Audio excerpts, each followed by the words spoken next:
ए राजा ए पिया ए बलमुआ हो हो हो।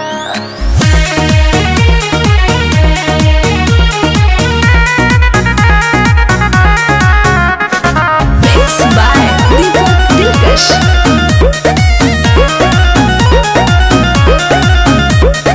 जब जब जाई न धनी हो बाजारे झूठो के लागे नखरा पसारे।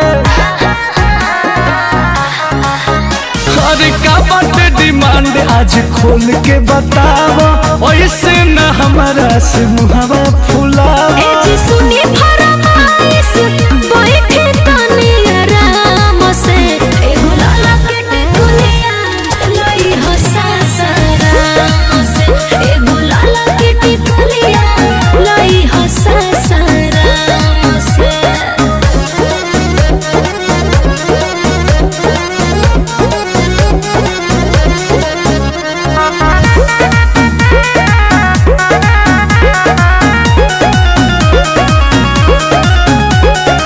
रांची के लहंगा चाहे जे महंगा, औरी बनारस के साड़ी, कोनो कंजूसी जाने देखई हो, नहीं तो मैचिंग बिगाड़ी। लेना आई कुछ तो बवाल को दिलू, छाड़ी बगल के पैसा कंगाल को दिलू।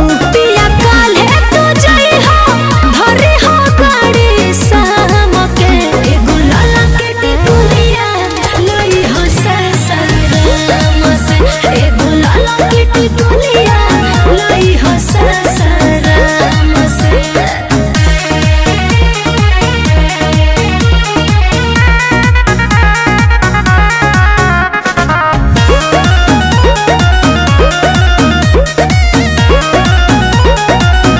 समझ में आता जाई के दुमका लई हो जी झुमका, जोड़े जोड़े कान के लाल से नूरावा जनी भुलई हो, उहे बढ़ाई राउर मान के।